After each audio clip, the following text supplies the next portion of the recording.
great. It's my pleasure to introduce Dr. Paul Goodyer. He's a professor of pediatrics and medical genetics at McGill University.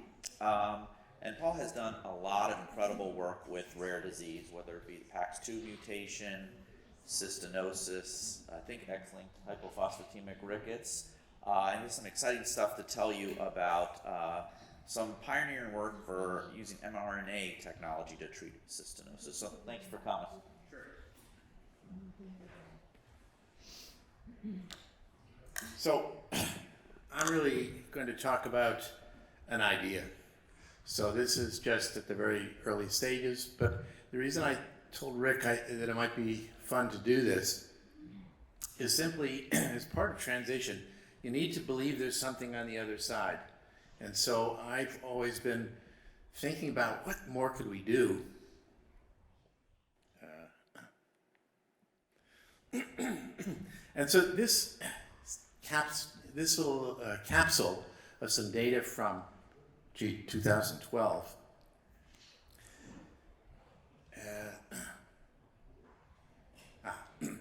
so is a snapshot from data by Proden and Sartorius. And what it compares is the average age at which somebody goes into renal failure and needs a transplant or dialysis in people who were taking cysteamine early on versus those over on this side who never had any treatment. And as you can see, these people went into renal failure at an average age of around 10 years. If you start too late, and of course Bill figured this out early on, if you start too late, it doesn't do much good to the kidneys. It does good for other things, but it doesn't do very much for this problem because, of course, many of these people have already gone into renal failure. But if you start early, wow, all of a sudden you see this dramatic increase in the number of people who make it past the age of about 15 years and are clearly up into a new zone. And this is a long time ago, so many of these people are well above the age of 30 now. So that was the good news, and it was amazing. Of course, this therapy has changed the scene for cystinosis. But if you look down in the pink zone, which I colored, there are a bunch of people, about a third, quarter, a third, who don't have that benefit for some reason. Maybe it's adherence, but it may be other things. So I stole this picture from one of the old cystinosis meetings. I don't even remember where it's from, and many of the people might even be in the room, or parents of these kids. So these are amazing looking kids. They're all laughing and happy and so forth. Sorry. And so I use this to remind myself. I sort of imagine that all these kids say, cysteamine has been good for us, but we need something more. And so what this talk is going to be about is just an idea for something more. Now, back in 2020, I was working on another idea until COVID came along. And we all suffered at that time.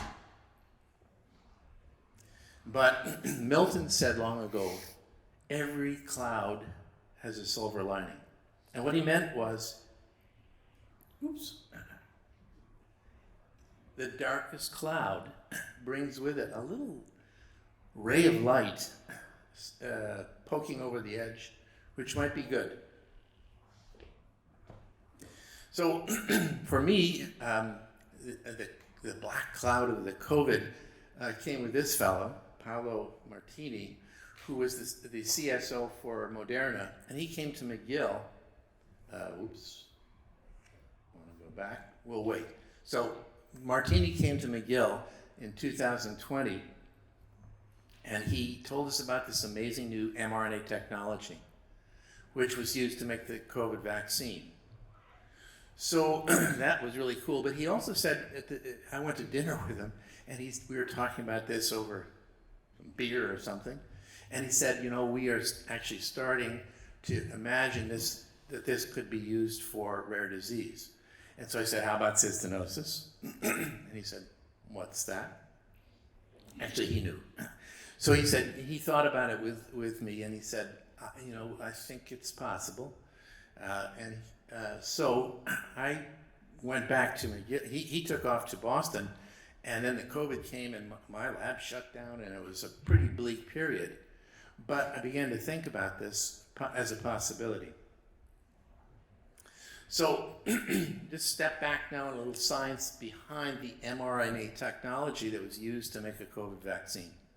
So as you know, the DNA contains our genes, the various genes for different things. And each gene encodes an RNA or an mRNA, which is then used as the blueprints to make a protein. And that's what we need proteins for many, many, many, many things. And so it's a really important process.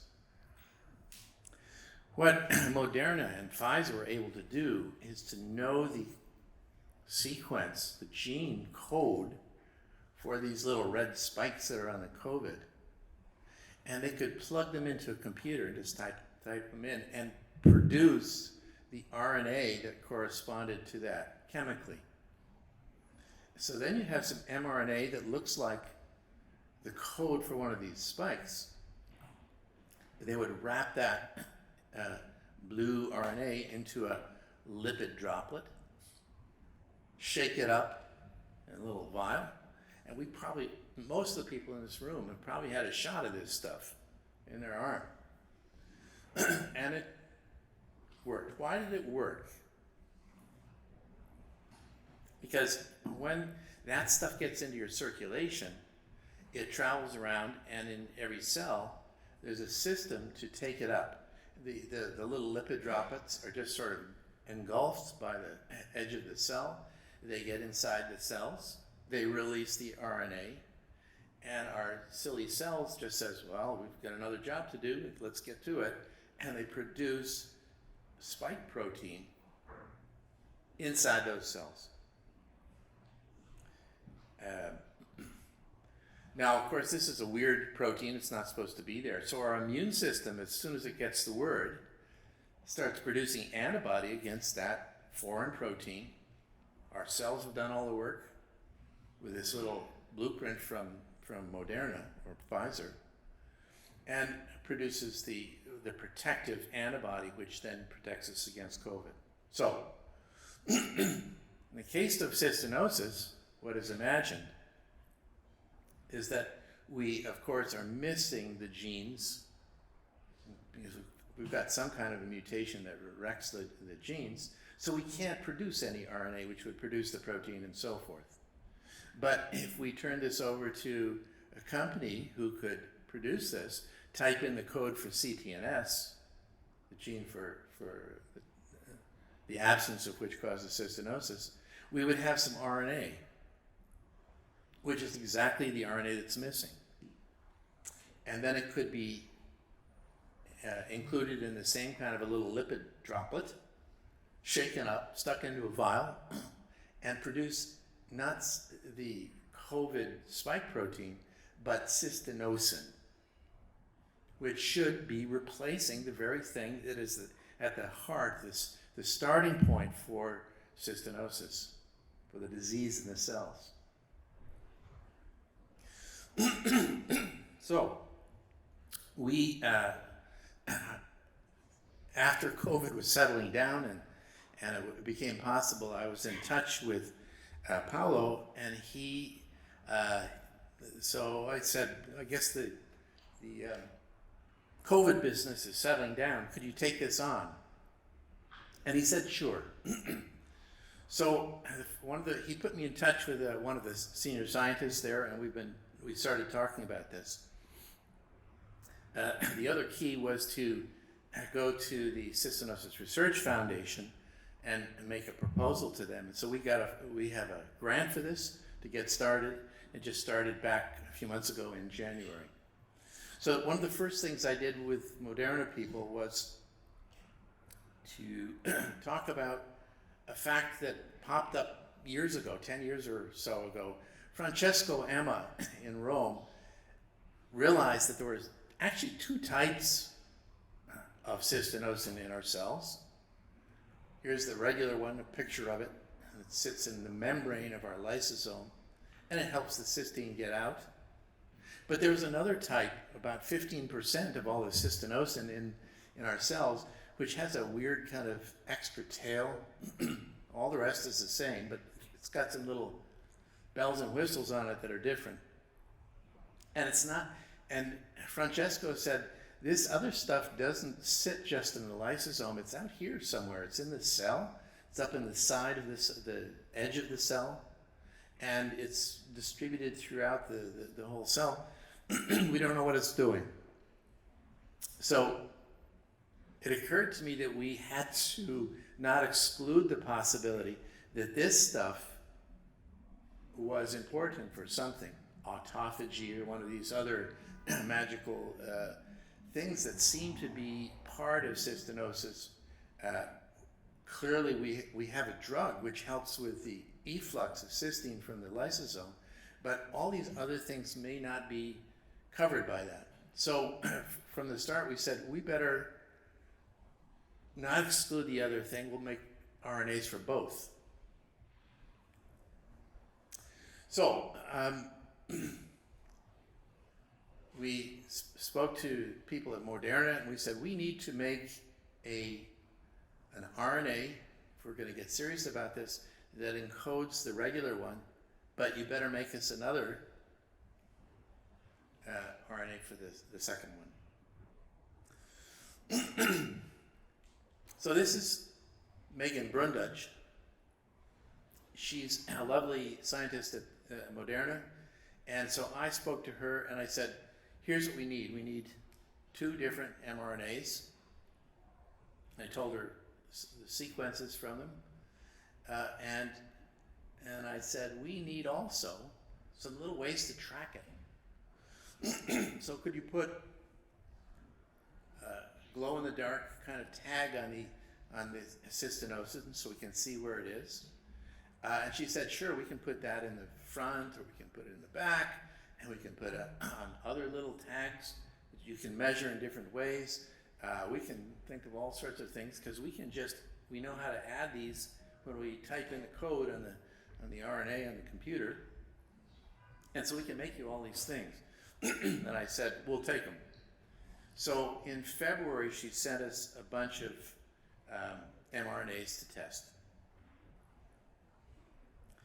And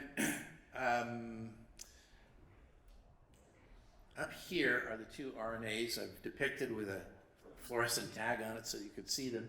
And our first experiments were to take some proximal tubule cells from our patients and immortalize them. We already had them. And we forced some of this RNA into those cells in the lab. And we also used in this example, it's a green dye called lysotracker, so we could find whether these RNAs appeared in the lysosomes, those little green dots. Now I'll show you some more pictures where the green dots are actually red, so don't be confused, but the idea was to look in our dish and see where those mRNAs were producing a lighted signal. So here's in, I guess, March or April, just some pictures. The blue stuff is a nucleus of a cell. The green stuff is cystinosin with a little tag on it. And with every nucleus, every cell, there's a big blob of this stuff coming out.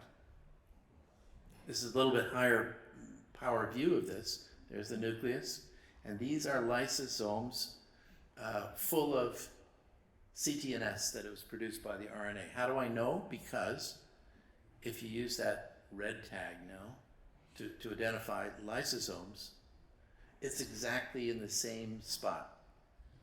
So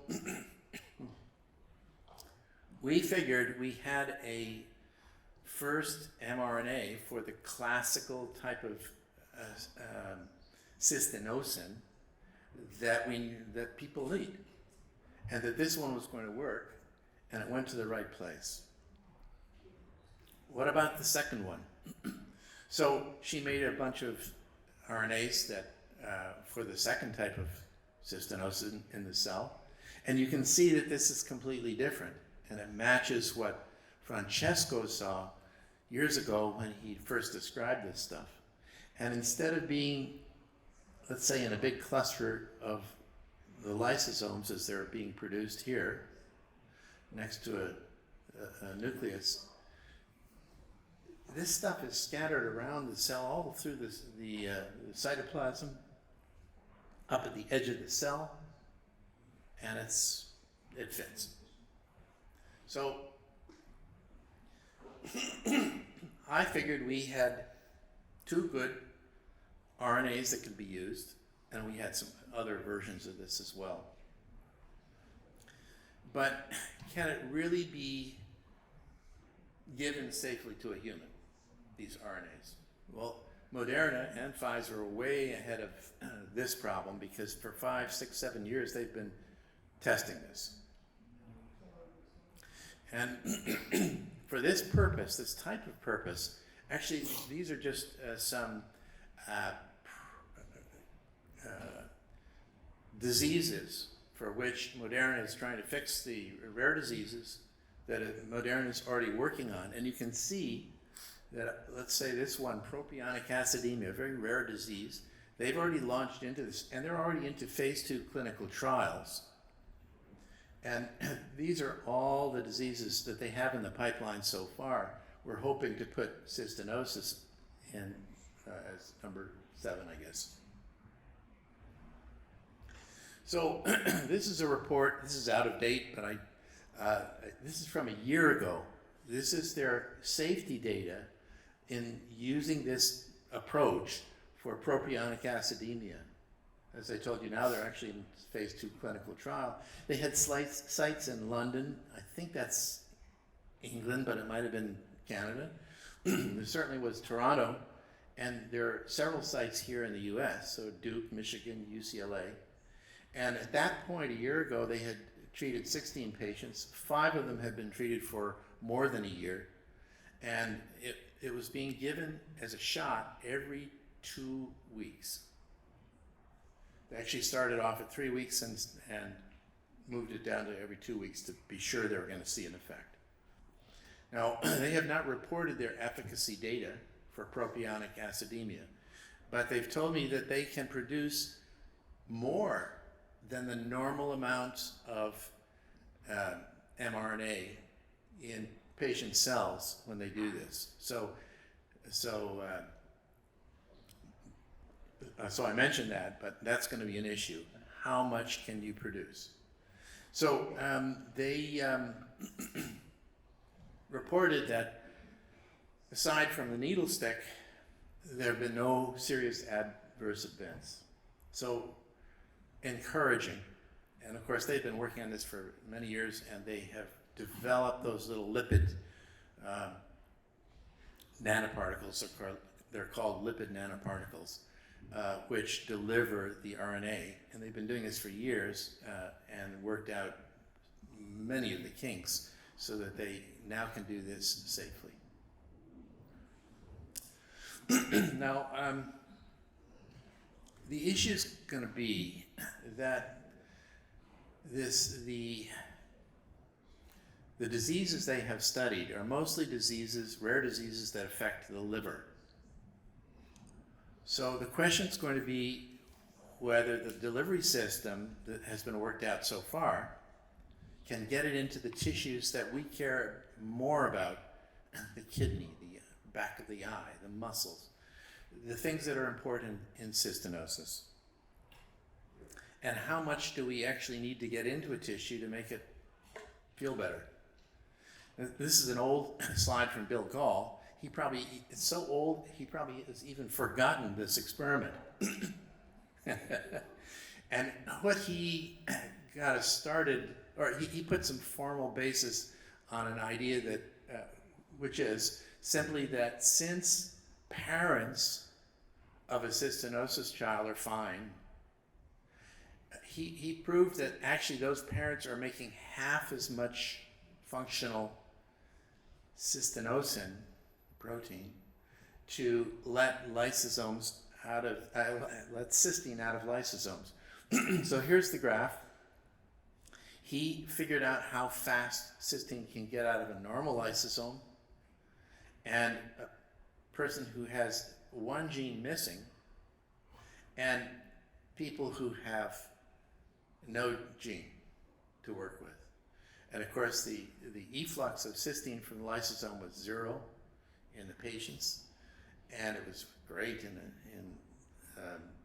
people who were not in the family, and the parents were halfway, but they were fine. So this proved formally that if we could get up to, say, half the functionality of the cystinosin protein, of course, that would be enough.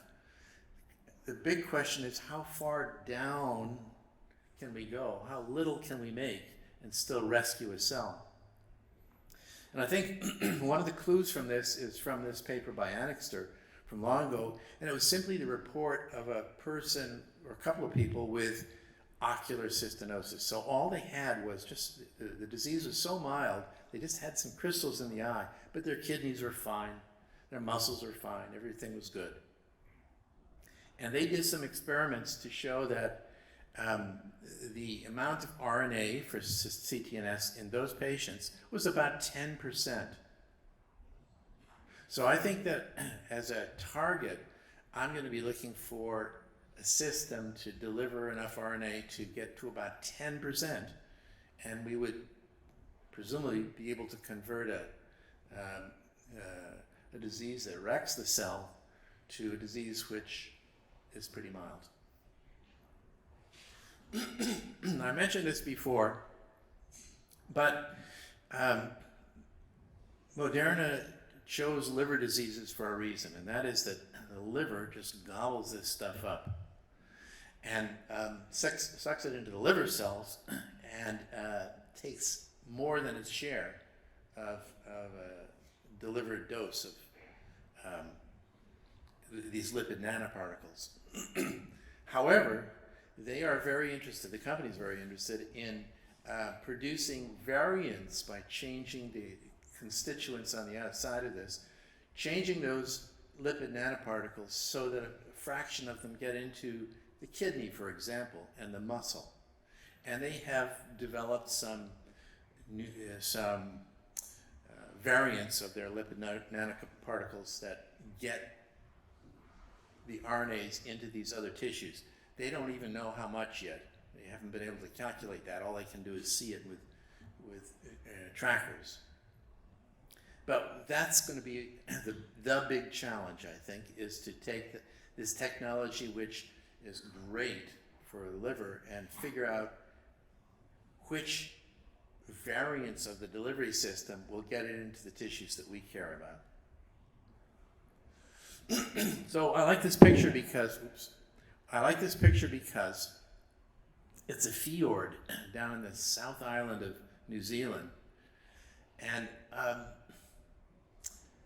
it's a fjord into which Darwin sailed years and years ago on his trip around the world, and he went up into this fjord and he found some flightless birds and some other weird animals that helped him figure out his whole theory of the evolution of the species.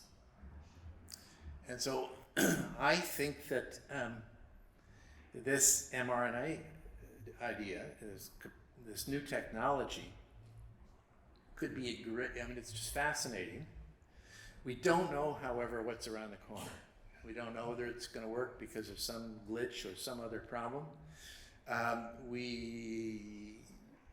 Some of the barriers, like safety, have been worked out by these companies ahead of us, so that's good, but we still don't know whether it's going to work. And so I think the way I look at this fjord is that it's just so interesting looking. Looks like such an opportunity that we have to go up inside this fjord and see what's there. So I would leave it at that. My wife reminds me not to make promises because we're far away from bringing this to fruition, but I think it's just a very interesting ray of hope, peeking around that dark cloud from the COVID days. And I'll stop there.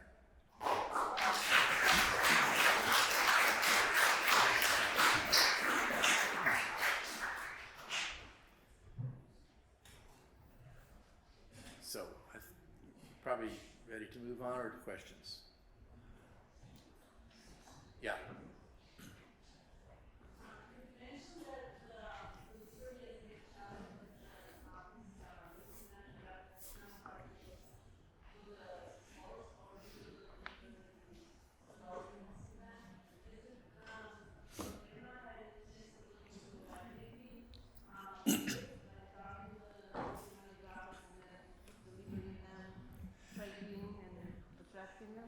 So, I don't know everything that Moderna is doing. They won't tell me everything they're doing, but they are trying a variety of strategies because they think this is important. So I don't know, but I have discussed a couple of ideas of my own with them that they seem interested in, and they've already told me that they have made some variations of their lipid nanoparticles which do get into the kidneys. So the door is already partly open. I think there are lots of interesting ideas about how to work on this, but that is going to be I think the biggest challenge for this therapy. It still looks pretty promising because Moderna has already made some progress in this area. Yes.